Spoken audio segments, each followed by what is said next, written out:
മദീയഹൃദയാകാശേ സദാനന്ദമയോ ഗുരുഃ ഉദേതു സതതം സമ്യക് സ്വാത്മാനന്ദപ്രബോധകഃ. ഹരി ഹരി ഹരി ഓം തത്സത്. ജയ ഗുരു, ജയ ഗുരു.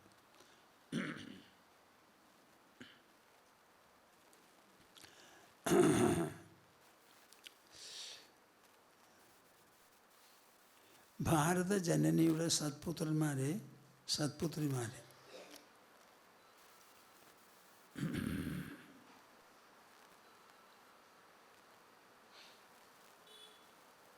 വിശ്വനിവാസികളെ, നമ്മളെല്ലാവരും വന്നിരിക്കുന്നത് അല്പം മുമ്പ് ഇവിടുത്തെ ദേശീയ പതാക ഉയർത്തി ദേശീയ ഗാനം ആലപിച്ചതിന് ശേഷമാണ്. കൊല്ലത്തിലൊരിക്കലാണല്ലോ ഈ സ്വാതന്ത്ര്യദിനം ആഘോഷിക്കുക. ഇതിപ്പോൾ 79ാമത്തെ സ്വാതന്ത്ര്യദിനം ആണ് നമ്മൾ. അപ്പോൾ നമ്മുടെ രാജ്യം സ്വതന്ത്രമായിട്ട് 78 കൊല്ലം കഴിഞ്ഞു. ഈ 78 കൊല്ലത്തിൽ നമുക്ക് എത്രത്തോളം പുരോഗതി സംഭവിച്ചിട്ടുണ്ട്, ജനങ്ങളുടെ വിഷമങ്ങളും ആവലാതികളുമെല്ലാം വേണ്ടതുപോലെ പരിശോധിക്കപ്പെടുന്നുണ്ടോ, എന്താണ് പോരായ്മയും കുറവും എന്നെല്ലാം പരിശോധിച്ച് മനസ്സിലാക്കാനുള്ള ഒരു സമയവും കൂടിയാണ് ഇന്ന്. വാസ്തവത്തിൽ ആഘോഷത്തിനേക്കാളേറെ ഒരു ആത്മപരിശോധന നടത്തേണ്ട ദിവസമാണ്. അതിലിപ്പോൾ പോരാത്ത കാര്യങ്ങളെക്കുറിച്ച് ഞാനിപ്പോൾ പറയുന്നില്ല. എൻ്റെ മനസ്സിൽ കുറേ ദിവസമായിട്ട് വളരെയധികം ഒരു ഉത്കണ്ഠ നമ്മുടെ രാജ്യത്തിൻ്റെ ഭദ്രതയെക്കുറിച്ചുണ്ട്, ഇപ്പോഴും ഉണ്ട്. ഞാൻ നമ്മളിവിടെ സംസാരിക്കുമ്പോൾ ഉള്ളവരോട് പറയാറുണ്ട്, ആ ഉത്കണ്ഠ എന്താണെന്നറിയാമോ? നമ്മുടെ രാജ്യത്തിന് കണ്ടമാനം പുരോഗതി ഉണ്ടായിട്ടുണ്ട്. ആ പുരോഗതി എത്രയാണെന്ന് നോക്കി മനസ്സിലാക്കിയാലേ പറ്റുള്ളൂ. ഞാൻ എൻ്റെ ചെറുപ്പകാലത്ത് ഉദ്യോഗത്തിന് കൽക്കത്തയ്ക്ക് പോയല്ലോ. ഔദ്യോഗിക ജീവിതം അവിടെയായിരുന്നു. അപ്പോൾ കൊല്ലത്തിലൊരു തവണ കൽക്കത്തയിൽ നിന്ന് നാട്ടിൽ വന്ന് മടങ്ങിപ്പോവും. അപ്പോൾ ഞാൻ സഞ്ചരിച്ചുകൊണ്ടിരുന്നത് ഒരു തീവണ്ടിയിലാണ്. എന്താ തീവണ്ടി എന്ന് പറഞ്ഞാൽ എന്താ അർത്ഥം? തീ കൊണ്ട് ഓടുന്ന വണ്ടി. അപ്പോൾ വെള്ളം തിളപ്പിച്ച് ആ വെള്ളത്തിൻ്റെ ശക്തി കൊണ്ടാണ് ഈ വണ്ടി ഓടിക്കൊണ്ടിരുന്നത്. അപ്പോൾ ധാരാളം കൽക്കരി കത്തിക്കണം. കൽക്കരി കത്തിച്ച് ഈ ചൂടുണ്ടാക്കണമല്ലോ. അപ്പോൾ ആ കൽക്കരി മുഴുവൻ ഇടയ്ക്ക് അവിടെ ഊതി കളയും. അപ്പോൾ ഞങ്ങൾ ഇരിക്കുന്ന സ്ഥലത്ത് തലയിലൊക്കെ അതിൻ്റെ പൊടി വന്ന് വീഴും, മുഖമൊക്കെ കറക്കും. അങ്ങനെയുള്ള കാലം എൻ്റെ ഓർമ്മയിലുണ്ട്. നമ്മൾ സഞ്ചരിക്കുന്ന കമ്പാർട്ട്മെൻറ്റിൻ്റെ ഉള്ളിലും കൂടി ഉണ്ടാവും. അതേ സ്ഥാനത്ത് ഇപ്പോൾ എന്താ സ്ഥിതി എന്ന് വെച്ചാൽ 2 റെയിൽപാതകൾ വിദ്യുത് ശക്തി കൊണ്ട് ഓടുന്നത് ഞാനിപ്പോൾ കണക്ക് നോക്കി വന്നിട്ടില്ല, വളരെയധികം നമ്മുടെ രാജ്യത്തുണ്ട്. ഇപ്പോൾ തീവണ്ടി എന്നൊന്നും ഇല്ല എന്ന് തന്നെ പറയാം. ഒക്കെ വിദ്യുത് ശക്തിയിലും മറ്റു പ്രകാരത്തിലും ഓടുന്നതാണ്. ഈ ഒരൊറ്റ കാര്യം മതി. ഇന്ത്യ രാജ്യത്തിലുള്ള റെയിൽവേനെ പറ്റി ലോകത്തിലുള്ളവർക്ക് എല്ലാവർക്കും വലിയ മതിപ്പാണ്. ടെലിഫോൺ വരുന്നതിന് മുൻപ് അവർ ഈ റെയിൽവേ സംവിധാനത്തിലൂടെ ഇന്ത്യയിലുള്ള എല്ലാ സ്റ്റേഷനുകളെയും സമീപിച്ചു കൊണ്ടിരുന്നു. അത് വലിയൊരു കാര്യമാണ്. ഇന്നിപ്പോൾ ലോകത്തെ എവിടെയൊക്കെ റെയിൽവേ വേണോ, ഇന്ത്യൻ റെയിൽവേയെക്കുറിച്ച് ആലോചിച്ച് അവരുടെ ഉപദേശവും സഹായവുമൊക്കെ തേടാറുണ്ട്. പിന്നെ നമ്മുടെ വില്ലേജുകൾ 6 ലക്ഷം വില്ലേജുകളുണ്ട് ഇവിടെ. ഈ വില്ലേജുകളിലെല്ലാം പോസ്റ്റ് ഓഫീസുണ്ട്. എഴുതിയാൽ കിട്ടും. നമ്മുടെ നോട്ട് പിൻവലിച്ച സമയത്ത് ഞാൻ ആലോചിക്കുകയായിരുന്നു, ഈ കുന്നിൻ്റെ മുകളിൽ ഇവിടേക്കൊക്കെ എങ്ങനെയാണ് ഇവർ പുതിയ നോട്ടുകൾ എത്തിക്കാൻ പോണേ എന്നൊക്കെ. അതൊക്കെ വളരെ ഭംഗിയായിട്ട് എത്തിച്ചു. നമ്മുടെ രാജ്യത്തിൻ്റെ ആധാർ കാർഡ് എല്ലാവർക്കും കിട്ടി. ഡിജിറ്റൈസ് എന്ന് പറഞ്ഞിട്ടൊരു ഏർപ്പാടുണ്ട്, അതും ചെയ്തു കഴിഞ്ഞു. ഇന്ത്യയെപ്പോലെ ഒരു വലിയ രാജ്യത്തിന് ഡിജിറ്റൈസ് ചെയ്യുക എന്ന് പറഞ്ഞാൽ ലോകം മുഴുവനും ആശ്ചര്യത്തോടു കൂടി അത്ഭുതത്തോടു കൂടി നോക്കി നിൽക്കുകയാണ്, എങ്ങനെയാണ് ഇന്ത്യക്ക് ഇത് സാധിച്ചതെന്ന്. അതൊക്കെ പോട്ടെ, അടുത്ത കാലത്ത് ഇപ്പോൾ എന്താ ഉണ്ടായത്? നമ്മുടെ അയൽരാജ്യവുമായിട്ടൊരു യുദ്ധമുണ്ടായി. ആ യുദ്ധം എല്ലാം കൂടി 3 ദിവസമേ നിന്നുള്ളൂ. ആ 3-ാം ദിവസം രാത്രി 1:30 മണിക്ക് എനിക്കൊരു ടെലിഫോൺ കോൾ വന്നു. അത് യുദ്ധം ചെയ്യുന്ന സ്ഥലത്തു നിന്നാണ്. ആ യുദ്ധം ചെയ്യുന്ന ഒരു ഉദ്യോഗസ്ഥൻ്റെ ഭാര്യയാണ് ടെലിഫോൺ ചെയ്തത്. സ്വാമിജി, ഷെല്ലുകൾ ഇങ്ങനെ വയ്ക്കുകയാണ്, ഞങ്ങളോടൊക്കെ ഉയർന്ന കെട്ടിടങ്ങളിൽ നിന്ന് താഴ്ന്ന കെട്ടിടങ്ങളിലേക്ക് പോകാൻ പറയുകയാണ്. 1 മാസം പ്രായമായ ഒരു കുട്ടിയുണ്ട് അവൾക്ക്. അപ്പോൾ വല്ലാതെ പരിഭ്രമിച്ചിരിക്കുന്നു. എൻ്റെ ഭർത്താവ് അവിടെയാണ്, സ്വാമിജി എന്നെ സമാധാനിപ്പിക്കണം എന്ന് പറഞ്ഞു. അപ്പോൾ ഞാൻ അവളോട് സമാധാന വാക്കുകൾ പറഞ്ഞ ഒരു മന്ത്രം ടെലിഫോണിൽ ഉപദേശിച്ചു. അത് ജപിച്ചോളാൻ പറഞ്ഞു. അത് കഴിഞ്ഞ് പിന്നത്തെ ടെലിഫോൺ കോൾ വന്നത് 3 മണിക്കാണ്. 3 മണിക്ക് ടെലിഫോൺ കോളിൽ അവൾ പറഞ്ഞത് എന്താണെന്ന് വെച്ചാൽ, പാകിസ്ഥാൻ സമാധാനത്തോടു കൂടി കഴിയാൻ ഇഷ്ടപ്പെടുന്നു, അതുകൊണ്ട് യുദ്ധം നിർത്തുകയാണ് അവരെന്ന് ആവശ്യപ്പെട്ടിരിക്കുന്നു. ഓഹോ, അങ്ങനെയാ എല്ലാ സ്ഥലത്തും പറയണമെന്ന്. അവർ പറഞ്ഞത് ശരിയാണ്. അതിൽ ഒരു കാര്യം മാത്രം, പാകിസ്ഥാൻ ഇന്ത്യയോടുകൂടി സമാധാനത്തോടു കൂടി കഴിയാൻ ഇഷ്ടപ്പെടുന്നു എന്ന് പറഞ്ഞ് ടെലിഫോൺ ചെയ്തിട്ടുണ്ട് എന്ന് പറഞ്ഞത് ഞാനിവിടെ പത്രത്തിലോ പ്രസ്താവനത്തിലോ ഒന്നും കണ്ടില്ല. പിന്നെ ഞാൻ ഇതെല്ലാ വർത്തമാനവും അവർ പുറത്തു വിടില്ലല്ലോ. ഇപ്പം പാകിസ്ഥാൻ നമ്മളോട് ആവശ്യപ്പെട്ടു എന്ന്. 3 ദിവസം ആണ് യുദ്ധം നടന്നത്, പിന്നെ നടന്നിട്ടില്ല. ആ 3 ദിവസത്തിനുള്ളിൽ ലോകത്തിന് മുഴുവൻ പ്രതീക്ഷിക്കുന്നതിനേക്കാൾ ഏറെ നാശനഷ്ടങ്ങൾ അയൽരാജ്യത്തിലുണ്ടായി. അതിൽ പ്രത്യേകിച്ചും ഈ ആണവ ശക്തിയുണ്ടല്ലോ, അത് പ്രയോഗിക്കാനുള്ള സ്ഥലങ്ങളിൽ സാധനങ്ങളൊക്കെ ശേഖരിച്ചു വെച്ചിട്ടുള്ള സ്ഥലത്ത് 2 സ്ഥലത്ത് നമ്മുടെ ബ്രഹ്മോ എന്ന് പറയുന്ന മിസൈൽ ചെന്ന് ആക്രമിച്ച് തകരാറ് വന്നു. പക്ഷേ നമ്മുടെ രാജ്യം ഞങ്ങളങ്ങനെ ചെയ്തിട്ടുണ്ടെന്ന് സമ്മതിച്ചില്ല. സംഗതി അവിടെ നടന്നിട്ടുണ്ട്. അപ്പോൾ വളരെയധികം പരിഭ്രമിച്ചിട്ടാണ് പാകിസ്ഥാൻ യുദ്ധം നിർത്താനായിട്ട് ആവശ്യപ്പെട്ടത്. പക്ഷേ അവർ സമാധാനം ആവശ്യപ്പെടണമെന്ന് തോന്നുന്നില്ല. എന്താ, നമ്മുടെ അമേരിക്ക പാകിസ്ഥാനുമായി അവിടെയുള്ള ഈ പെട്രോളിയം ഉണ്ടല്ലോ, ആ പെട്രോളിയം കുഴിച്ചെടുക്കേണ്ട കാര്യത്തിൽ ഞങ്ങൾ വേണ്ടത്ര സഹായം ചെയ്യാം എന്ന് പറഞ്ഞ് ഒരു കരാറുണ്ടാക്കിയിട്ടുണ്ട്. അത് കഴിഞ്ഞ് അമേരിക്കൻ പ്രസിഡൻറ്റ് പറഞ്ഞിട്ടുമുണ്ട്, അധികം താമസിക്കാതെ പാകിസ്ഥാനിൽ നിന്ന് പെട്രോളിയം എണ്ണ നമ്മുടെ ഇന്ത്യ രാജ്യം വാങ്ങാനുള്ള ഒരു സ്ഥിതിവിശേഷം ഉണ്ടാകുന്നു. അപ്പോൾ ഇപ്പോഴത്തെ അവിടുത്തെ പ്രസിഡൻറ്റിന് എന്ത് വേണമെങ്കിൽ സംസാരിക്കുന്നതിൽ ഒരു ലക്കുമില്ല, ലഗാനവും ഇല്ല. അപ്പോൾ ഇങ്ങനെയൊക്കെ പറഞ്ഞിരിക്കുമ്പോൾ എനിക്ക് വലിയ ഒരു ഉത്കണ്ഠ. നമ്മുടെ രാജ്യത്തിൻ്റെ പുരോഗതി എവിടം വരെ എത്തിയിട്ടുണ്ടെന്നറിയോ നിങ്ങൾക്ക്? ലോകത്തിൽ വെച്ചിട്ട് 4ാമത്തെ രാജ്യമാണ് നമ്മൾ സമ്പദ് വ്യവസ്ഥയിലും ഭദ്രതയിലും. അധികം താമസിക്കാതെ 3ാമത്തെ രാജ്യമാകും. ഈ ഇന്ത്യ 3ാം രാജ്യമായി തീരുന്നത് ലോകത്തിൽ പലരും ഇഷ്ടപ്പെടില്ല. അമേരിക്ക തീരെ ഇഷ്ടപ്പെടില്ല. അപ്പോൾ അവർ നമ്മളവിടെ വിൽക്കുന്ന സാധനങ്ങൾക്കൊക്കെ ഇറക്കുമതി 50% വർദ്ധിപ്പിച്ചിരിക്കുക.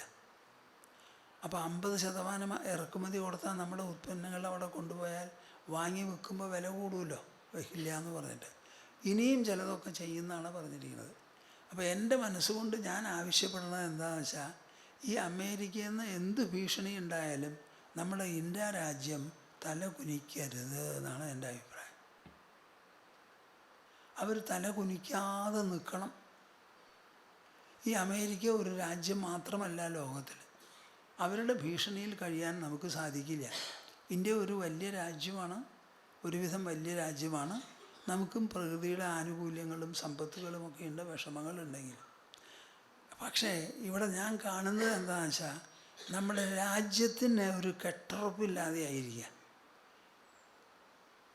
ഈ വിദേശ രാജ്യങ്ങൾ എന്താ ആവശ്യപ്പെടുന്നതെന്ന് വെച്ചാൽ, ഇവിടെ കണ്ടമാനം പണം കൊടുത്ത് പലരുടെയും അഭിപ്രായം, മനസ്സും വാക്കും ഒക്കെ കടം മേടിച്ച് എങ്ങനെയെങ്കിലും നമ്മുടെ പ്രധാനമന്ത്രിക്കും അദ്ദേഹത്തിൻ്റെ ചുറ്റുമുള്ള ആൾക്കാരും ഒരു ഭാഗത്ത് മറ്റുള്ളവരും ഇവരെല്ലാം കൂടി കലഹമുണ്ടാക്കി, ഭിന്നതയുണ്ടാക്കി ഈ സർക്കാർ പൊളിയണം എന്നാണ് അവരുടെ ഉദ്ദേശം. അതിന് കോടിക്കണക്കിന് ഡോളർ ചെലവുണ്ട്. അപ്പോൾ ഈ ഒരു പ്രതിസന്ധി നമ്മൾ കൂട്ടായി നിന്ന്, നമ്മുടെ രാജ്യം ഒന്നാണ്, പ്രജകളൊന്നാണ്, ഞങ്ങളുടെ കൃഷിക്കാർക്ക് ഇപ്പോൾ അമേരിക്ക ആവശ്യപ്പെടുന്നത് എന്താണെന്ന് വെച്ചാൽ, നമ്മുടെ കൃഷി വകുപ്പുണ്ടല്ലോ അതിൽ ഇടപെടാനാണ് അവരിഷ്ടപ്പെടുന്നത്. അപ്പോൾ അവരങ്ങോട്ട് വന്നു കൂടിയ സർവ്വ കാർഷികോത്പന്നങ്ങളെയും പെട്ടെന്ന് വില കൊടുത്ത് മേടിച്ച് അവർക്ക് ഇഷ്ടമുള്ള വിലയിൽ വിൽക്കാൻ തുടങ്ങും. നമ്മുടെ കൃഷിക്കാരുടെ ആദായം മുഴുവൻ നഷ്ടപ്പെടും. ഇതൊക്കെ ഒരു പക്ഷേ പറഞ്ഞാൽ നിങ്ങൾക്ക് മനസ്സിലാവുന്നുണ്ടോ?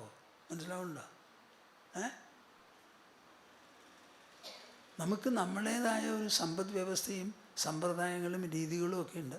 അത് മുഴുവനും വിദേശത്തേക്ക് വേണ്ടി പണയപ്പെടുത്താനായിട്ട് സാധിക്കില്ല. അത് ഉറച്ച് പറയാനൊരു സർക്കാർ വേണം, ഒരു പ്രധാനമന്ത്രി വേണം. ആ പ്രധാനമന്ത്രിയുടെ ശക്തിയെയും കരങ്ങളെ ശക്തിപ്പെടുത്താനുള്ള ജനവിഭാഗവും വേണം ഇവിടെ. അതാണ് വളരെ പ്രധാനം. ഇപ്പോൾ ഞങ്ങൾ ഡൽഹിയിൽ വെച്ച് ഒരു, നിങ്ങളൊക്കെ പറയുന്നത് പ്രക്ഷോഭം എന്നാണ്, ഞാനങ്ങനെ പറയില്ല.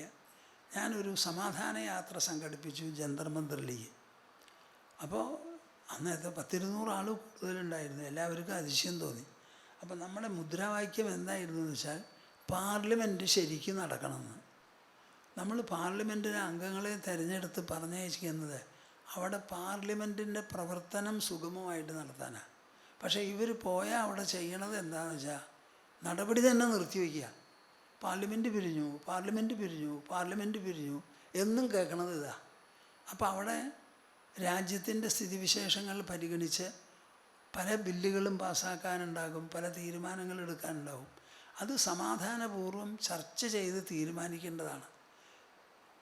ഇനി സർക്കാരിൻ്റെ നടപടി ഇഷ്ടപ്പെട്ടില്ല എന്ന് വന്നാൽ ഓപ്പോസിഷന് പോവാം, സ്ഥലം വിട്ടു പോവാം. അപ്പോഴും ബഹളം കൂട്ടി നടപടിയെ സ്തംഭിപ്പിക്കാൻ പാടില്ല.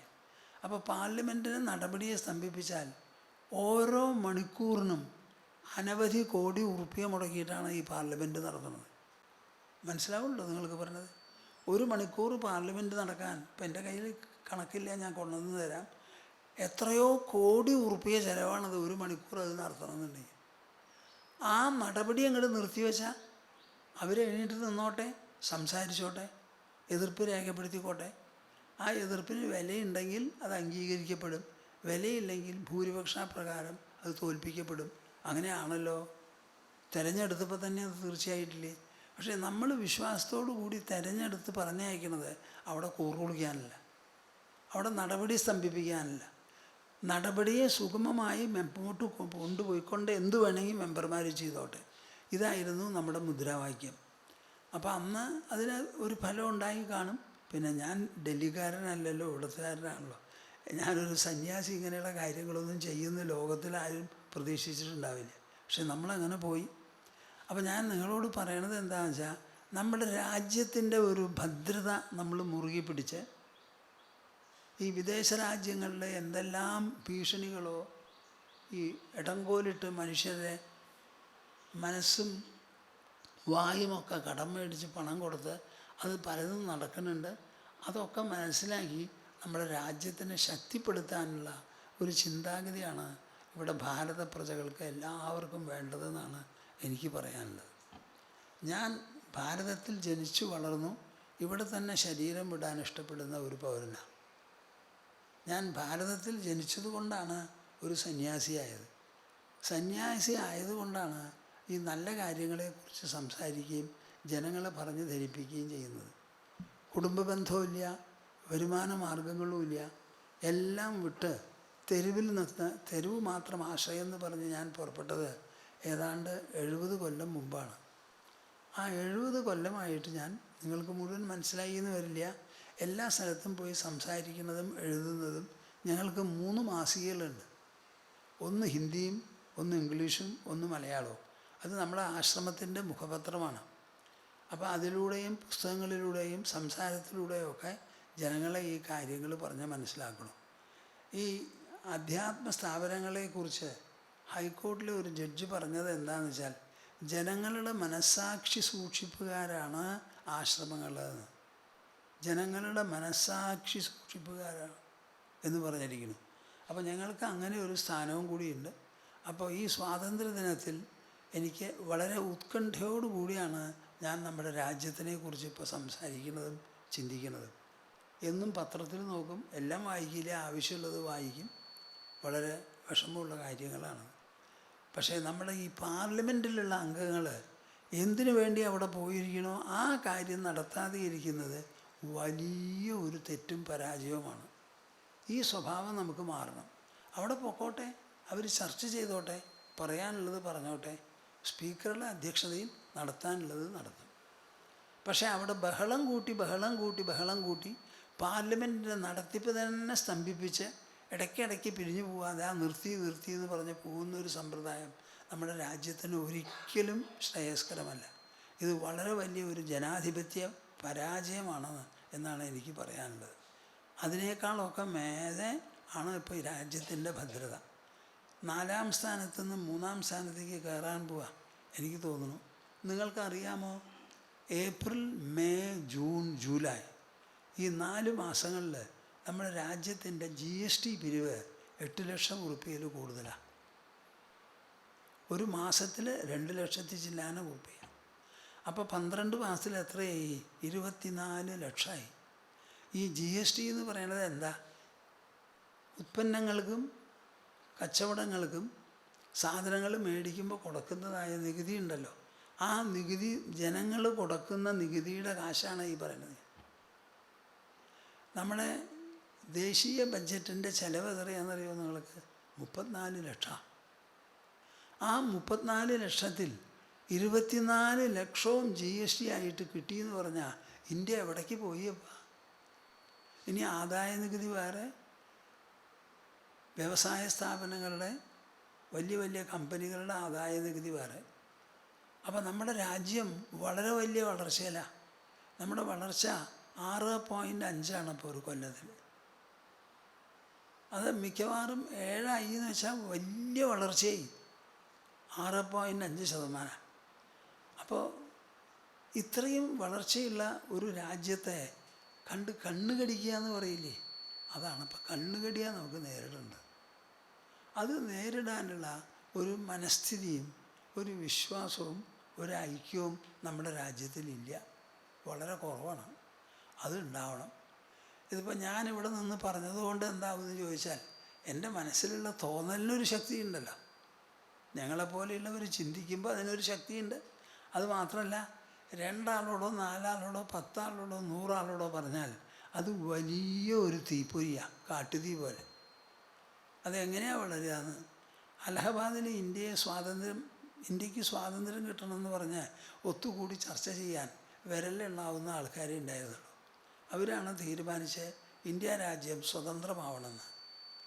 അവർ മീറ്റിംഗ് കഴിഞ്ഞ് പുറത്തു വന്നപ്പോൾ രാജ്യത്തിലുള്ളവർ മുഴുവനും പരിഹസിച്ചു. എന്ത്? ബ്രിട്ടീഷുകാരുടെ കരുത്തുറ്റ കരങ്ങളിൽ നിന്ന് ഇന്ത്യയെ മോചിപ്പിക്കണമെന്ന് പറയുന്ന ഒരു കൂട്ടം പ്രാന്തന്മാരെന്ന് പറഞ്ഞ് പരിഹസിച്ചു. പക്ഷേ സ്വാതന്ത്ര്യം കിട്ടിയോ ഇല്ലേ? മഹാത്മാഗാന്ധി വന്ന് ആ സ്വാതന്ത്ര്യ പ്രസ്ഥാനത്തിൻ്റെ മുൻപിൽ നിന്നു. എന്നിട്ട് ഭഗവത്ഗീതയും ശ്രീരാമമന്ത്ര ജപവും ആരംഭിച്ചപ്പോഴാണ് 100 കണക്കിന് ആൾക്കാർ വന്നുകൊണ്ടിരുന്ന സ്ഥലത്ത് 1000ഉം 10,000ഉം കണക്കിന് ജനങ്ങൾ പ്രാർത്ഥനാ യോഗങ്ങളിൽ പങ്കെടുക്കാൻ തുടങ്ങിയത്.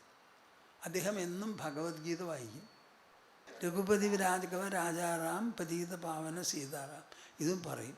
അപ്പോൾ ആ ഭക്തിയുടെയും ജ്ഞാനത്തിൻ്റെയും ഒരു ഇടപെടൽ അവിടെ ഉണ്ടായപ്പോഴാണ് എല്ലാവരും വന്നു കൂടിയത്. എന്നിട്ട് ഇന്ത്യ രാജ്യം സ്വതന്ത്രമാവുകയും ചെയ്തു. അതേപോലെ എത്ര പേരോട് പറയണമെന്നില്ല, പറയണത് എന്ത് പറയണമെന്നുള്ളതാണ് പ്രധാനം. അത് രാജ്യത്തിൻ്റെ ആവശ്യമാണ് എന്നുണ്ടെങ്കിൽ പ്രജകളുടെ അംഗീകാരം അതിന് കിട്ടാതെ കഴിയില്ല. ഇപ്പോഴും നമ്മുടെ രാജ്യത്തിന് എന്തെങ്കിലും വിപത്ത് വന്നു, വിഷമം വന്നു എന്ന് പറഞ്ഞാൽ ഓടിപ്പോവാൻ ഞാനിപ്പോഴും തയ്യാറാണ്. എനിക്കത് കേട്ടാൽ മിണ്ടാണ്ടിരിക്കാൻ പറ്റില്ല. അങ്ങനെയാണ് എൻ്റെ മനസ്ഥിതി. അത് ഞാൻ നിങ്ങളെ അറിയിക്കുന്നു. അപ്പോൾ സ്വാതന്ത്ര്യദിനം വളരെ വിശേഷപ്പെട്ടതാണ്. ആഘോഷത്തിനേക്കാളേറെ ഒരു ആത്മപരിശോധനയാണ് ഇപ്പോൾ നമുക്ക് ആവശ്യം.